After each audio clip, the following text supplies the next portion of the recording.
All right, let's have a look at some film, and you will see probably the most famous ad that was ever made in the 20th century. We can now say that looking back at the 20th century. There are a few really famous ads. This is certainly one of them, if not the most famous.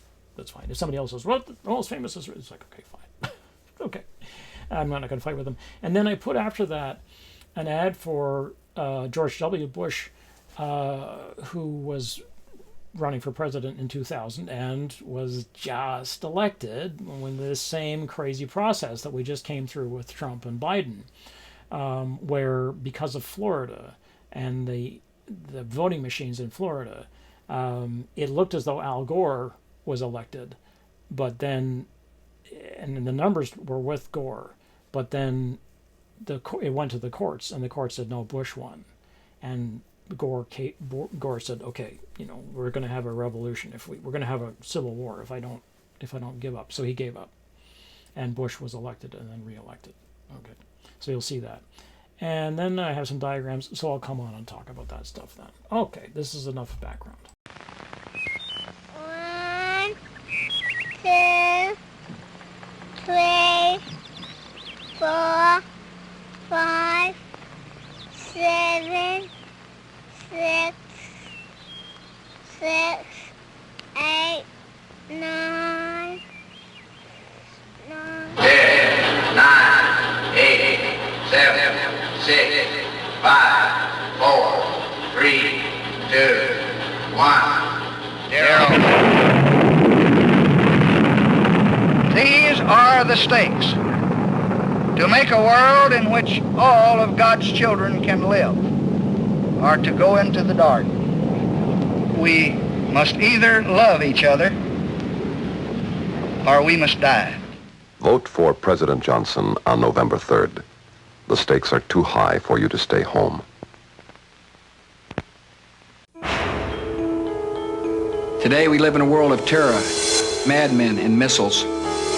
Our military is challenged by aging weapons and low morale. Because a dangerous world still requires a sharpened sword, I will rebuild our military.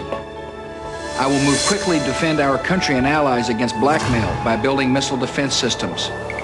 As president, I will have a foreign policy with a touch of iron, driven by American interests and American values. The ship we're commissioning today is a warship.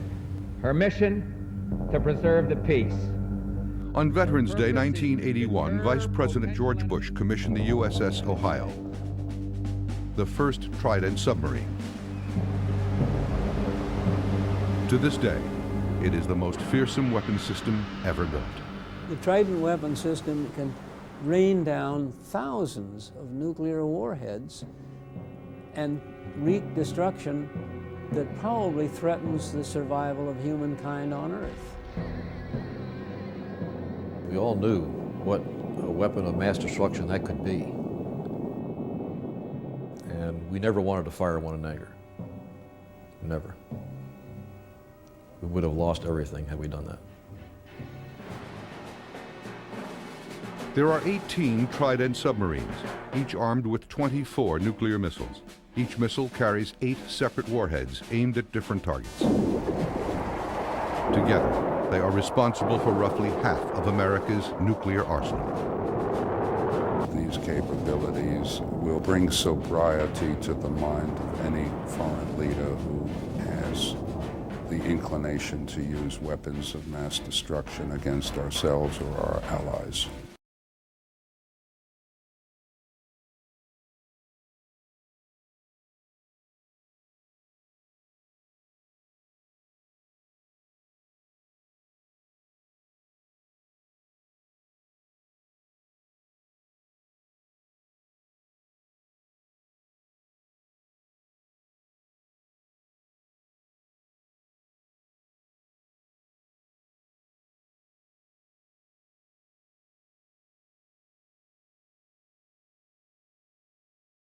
Of these Ohio-class nuclear submarines, they have a distinctive nomenclature. It's United States Nuclear Ship Submersible. I think that's what it is. So it's USS USS NSSB, I think, yeah.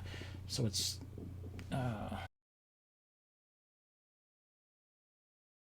you can look them up and see. If you just put in just Google Trident submarine, and there's a huge amount of stuff about them. The thing is that we don't know where they are. Nobody knows where they are. I think there's something like 80 people on the planet who know where all the Trident submarines are at any given time. Some of them sit on the bottom. They just sit there and they don't turn anything on, because one of the things about naval warfare is that everything can be heard, especially now with the sonar equipment and the listening tools that they've got, which are so much better. All the surveillance is so much better than it ever used to be. I mean, we're talking about submarines from 40 years ago. The technology is just in a different world. So they can, if you're prepared to run a nuclear submarine using the reactor and not the standard drives, then the reactor runs pretty silent, because it's basically just a boiler. You're just heating up water, and it doesn't boil. I mean, if it boils, you're screwed. So it's silent running. So you can park these submarines on the bottom of the ocean somewhere and just leave them, and nobody can find them, and they can stay for 70 days because they're using their reactors to scrub the air and purify the air and so on.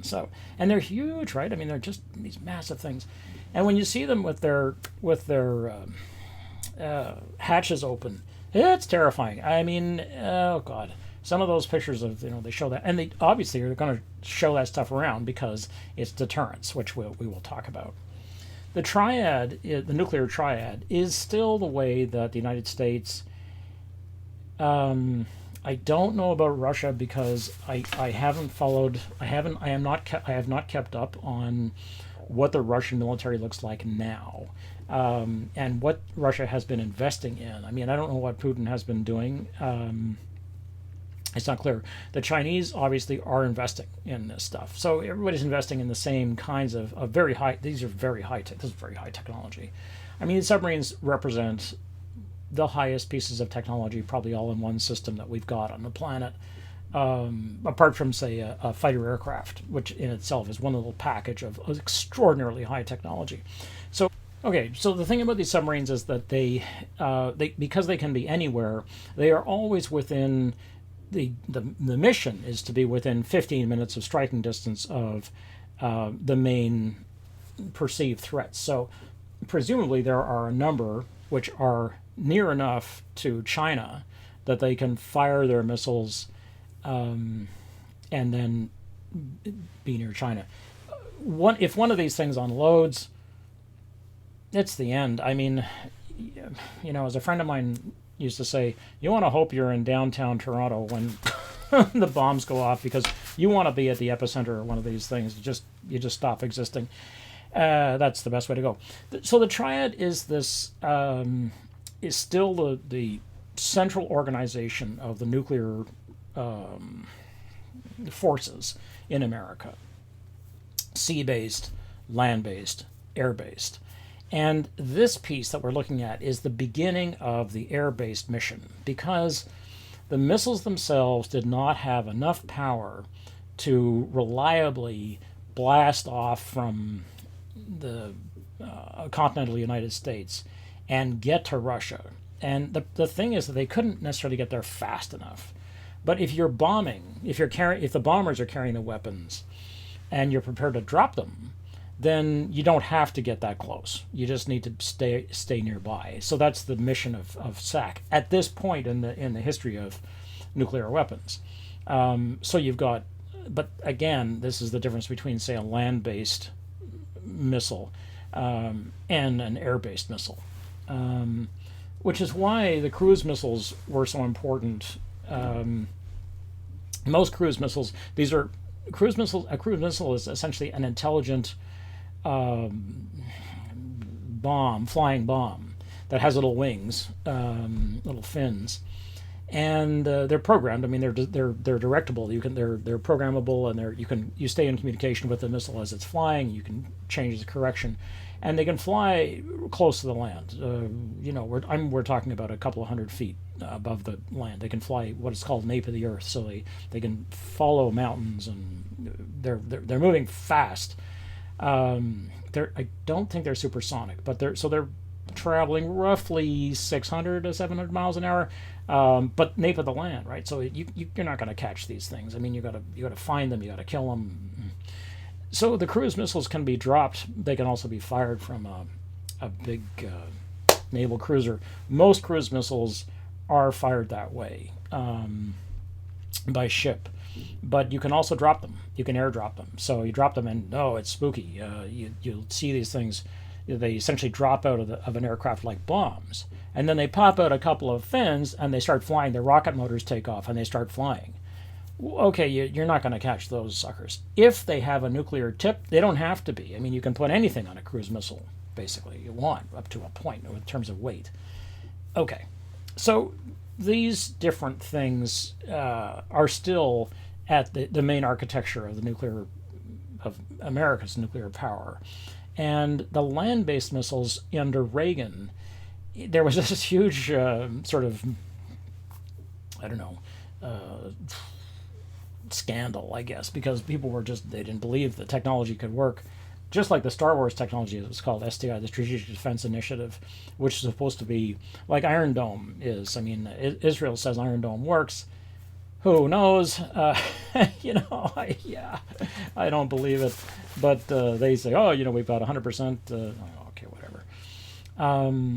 But basically, there's a dome in the sky, and this is what Reagan was saying.